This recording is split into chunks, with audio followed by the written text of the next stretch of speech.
अस्सलाम वालेकुम दोस्तों, कैसे हो? उम्मीद है कि सब खैरियत से होंगे। अल्लाह आप लोगों को ऐसे ही खुश रखे। आज मैं एक बहुत अहम टॉपिक जो हम सब से जुड़ा हुआ है, उस टॉपिक पर अपनी राय देना चाहता हूँ। हो सकता है आज की मेरी अपनी राय पर बहुत सारे लोगों को इख्तिलाफ भी हो सकता है, वो सहमत नहीं भी हो सकते हैं, तो कोई हरज नहीं है। मेरी अपनी राय है और वो राय मैंने भी अपनी ज़िंदगी का पूरा तजुर्बा, अपने आसपास के लोगों का उनकी आपबीती और बहुत सारे लोगों की ज़िंदगी की कहानियाँ सुन सुन कर मेरी अपनी एक राय बनी है। ज़रूरी नहीं है कि ये राय सब एक्सेप्ट करें। आपकी क्या राय है आप कमेंट बॉक्स में दे सकते हैं। टॉपिक ये है कि हमारा जो जॉइंट फैमिली सिस्टम है, तो ये जो सिस्टम है जॉइंट फैमिली सिस्टम, ये सुनने को और बोलने को तो बहुत अच्छा लगता है। ये जुमला जॉइंट फैमिली सिस्टम जितना अच्छा और प्यारा लगता है ना, ये असल में उतना ख़तरनाक और उतना भयानक भी है। दरअसल अगर देखा जाए तो अक्सर मैक्सिमम झगड़ों की जड़ ये जॉइंट फैमिली सिस्टम है। अगर ये जॉइंट फैमिली सिस्टम को अगर कातिल सिस्टम कहा जाए तो गलत नहीं होगा। ये वो सिस्टम है कि जो सास, ननन, भावज और देवरानी, जिठानी का मैदान जंग है जॉइंट फैमिली सिस्टम। इसी जॉइंट फैमिली सिस्टम की वजह से दिलों में नाइत्तेफाकी, दिलों में रंजिश, गुस्सा, बुग़्ज़, हसद, जलन, ये सारे चीज़ों की वजह ये जॉइंट फैमिली सिस्टम है।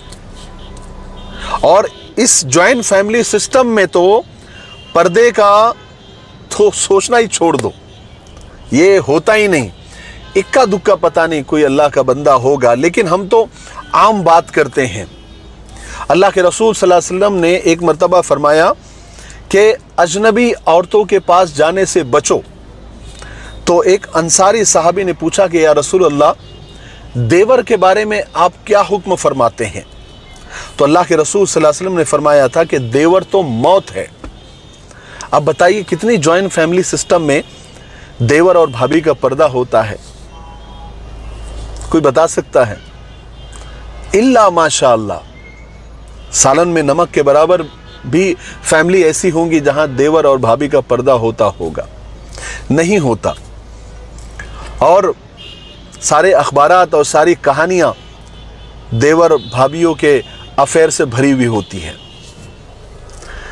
तो और आजकल अक्सर ये देखने में आता है कि हमारे घरों में जो जॉइंट फैमिली सिस्टम है उसने बहुत सारे घरों को बर्बाद कर दिया है। जहां तक मैंने इस्लाम को पढ़ा है, इस्लाम में जॉइंट फैमिली सिस्टम नहीं है। एक अकेली औरत पर, एक अकेली बहू पर घर का सारा बोझ डाल देना, ये हमारे समाज और हमारे मुआशरे और हमारे खानदान का सबसे घटिया अमल है। देखिए, शौहर अपनी बीवी की बहुत सारी गलतियां माफ भी कर देता है और माफ कर सकता है, मगर सास, ससुर, ननन, जेठ, जिठानी और पता नहीं कितने कितने रिश्ते उस जॉइंट फैमिली में होते हैं, उनकी तरफ से जो उस बहू पर जो जुल्म होता है वो ना शौहर के समझ में आता है ना उस बीवी के समझ में आता है।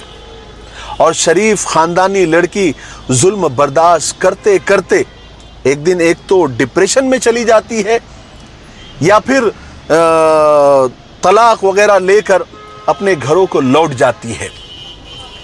या फिर बहुत सारी औरतें तो ऐसी हैं कि जिनकी मजबूरी है कि वो अपने बाप के घर को जा भी नहीं सकती, तो वो डिप्रेशन का शिकार हो जाती है, एहसास कमतरी में मुब्तला हो जाती है और अंदर से टूट जाती है।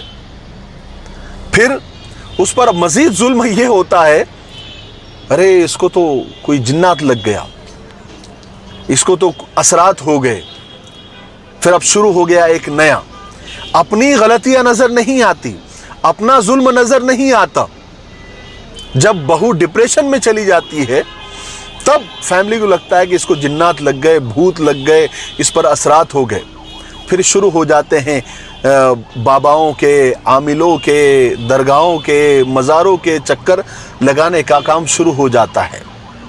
इस जॉइंट फैमिली सिस्टम ने हमारे घरों को जहन्नम और दोज़ख बना रखा है, अंगार की भट्टी बना रखा है।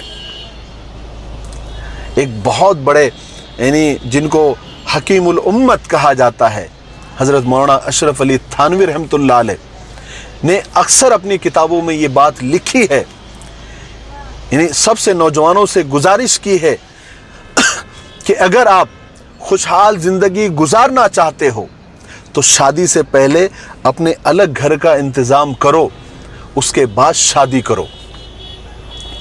आप सल्लल्लाहु अलैहि वसल्लम की 11 बीवियां थी, लेकिन आप सल्लल्लाहु अलैहि वसल्लम ने सब के लिए अलग अलग घर लिए थे, सबको अलग अलग रखा था। हमारे घर जहन्नम बने हुए हैं, आग की भट्टियां बनी हुई है, और हर तीसरे घर में बहू डिप्रेशन में गई हुई है, डिप्रेशन का शिकार है, और उसके ऊपर हजारों रुपए खर्च किए जा रहे हैं, ये ज्वाइंट फैमिली सिस्टम की वजह से। एक भाई अपनी आप बीती सुनाते हुए कहता है कि मैं ज्वाइंट फैमिली में रहता हूं, अगर मुझे अपनी बीवी को अकेले दवाखाने भी ले जाना हो, या किसी शादी, किसी निकाह में, किसी फंक्शन में ले जाना हो, या किसी गार्डन, किसी पार्क या किसी मॉल में ले जाना हो, तो मैं अकेला आसानी से ले जा नहीं सकता। अगर मैंने ठान लिया कि मुझे इसे अकेला ही ले जाना है तो 50 तरह के बहाने करने पड़ते हैं, 50 तरह के झूठ बोलने पड़ते हैं, और 50 तरह की इजाज़त लेनी पड़ती है, परमिशन लेनी पड़ती है।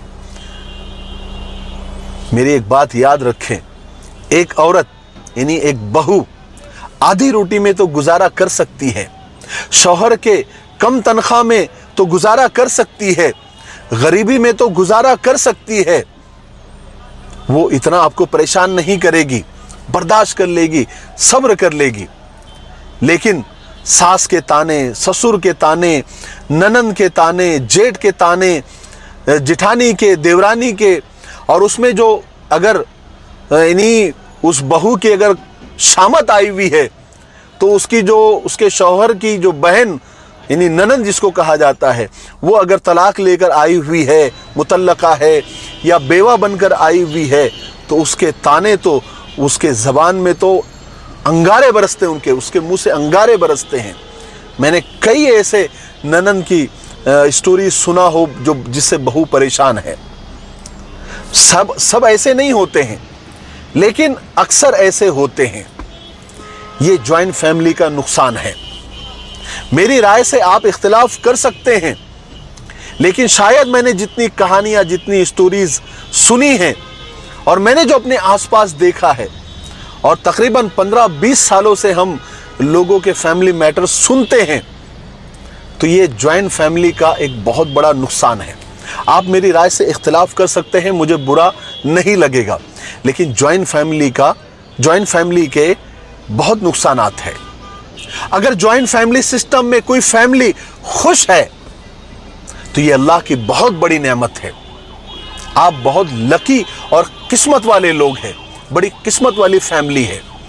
लेकिन अगर कोई खुश नहीं है और गुजारा ठीक से नहीं हो पा रहा है तो इससे बड़ा कोई नुकसान भी नहीं है।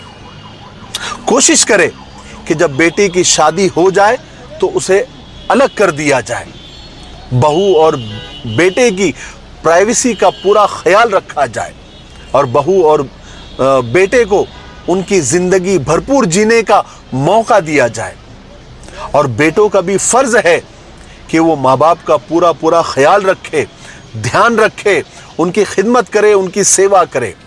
और अगर बहन मुतल्लका या बेवा घर में बैठी हुई है तो उसका भी हक अदा करे, क्योंकि मर्दों को सिर्फ मर्द इसलिए नहीं कहा जाता कि वो शादी करके 10-12 बच्चे पैदा कर सकता है, बल्कि अल्लाह तबारक व तआला ने बहुत सारी जिम्मेदारियां और बहुत सारी रिस्पॉन्सिबिलिटीज उस मर्द पर दी हुई है। और अगर वो मर्द वो सारी जिम्मेदारियों को निभा रहा है तब वो असली मर्द है। उसको मर्द कहा जाता है। ऐसा नहीं है कि ज्वाइंट फैमिली के सिर्फ नुकसानात ही है, ज्वाइंट फैमिली के फायदे भी बहुत है। एक माँ बाप की निगरानी होती है, एक घर वालों का सपोर्ट होता है। लेकिन जहां तक अभी देखने में आ रहा है, जितने मैटर्स हमने देखे हैं, हमारे सामने आए हैं, या हम जो अपने आसपास देख रहे हैं, या जितने लोगों के सुन रहे हैं, तो असल झगड़ा मियाँ बीवी का है ही नहीं। असल झगड़ा मियाँ बीवी का नहीं है। वो तो आपस में सुलझ जाते हैं, वो दिन में झगड़ा करेंगे, रात में सुलह हो जाएगी। लेकिन सास, ससुर, माँ बाप या जेठ, जिठानी, ननंद, देवरानी, जो घर में जितने भी लोग होते हैं, असल झगड़ा उनकी तरफ से होता है। बहुत सारी जगह पर तो वो फैमिली ही मिलकर उन मियाँ बीवी के अंदर आग लगा देती है। ये अक्सर देखने में आया है। तो जहां ऐसा हो जाए तो फौरन अलग कर दिया जाए, फौरन अलग कर दिया जाए। फिर उसी को रोजाना झगड़े, फिर रोजाना सुलह, रोजाना झगड़े, रोजाना उनकी सुलह कराते रहने में जिंदगी जो है यानी एक अजाब बन जाएगी। इसलिए मैंने कहा कि ये मेरी अपनी राय है, मेरे अपने तजुर्बे हैं, उसकी रोशनी में मैंने ये बात कही है। आपको आज की बात और आज का ये टॉपिक जॉइंट फैमिली सिस्टम पर आपका क्या कहना है, आप कमेंट बॉक्स में बता सकते हैं। मुझे उम्मीद है कि मेरी जो राय है, शायद बहुत सारे लोग इत्तेफाक इस पर कर ले कि जॉइंट फैमिली सिस्टम से बहुत ज़्यादा नुकसानात है। ख़ास करके जो बहुएं हैं वो ज़रूर कमेंट बॉक्स में राय दें कि मैंने जो बात कही है कि जॉइंट फैमिली सिस्टम एक अजाब है और अक्सर झगड़े जॉइंट फैमिली की वजह से ही होते हैं। लेकिन जॉइंट फैमिली के फ़ायदे भी बहुत हैं, मैंने ये भी बताया। लेकिन जहाँ झगड़े हो रहे हैं वहाँ अलग हो जाना बेहतर है। ठीक है, मेरे लिए, पूरी उम्मत के लिए और पूरी इंसानियत के लिए खैर और भलाई की दुआ करते रहें। अस्सलाम वालेकुम व रहमतुल्लाहि व बरकातुहू।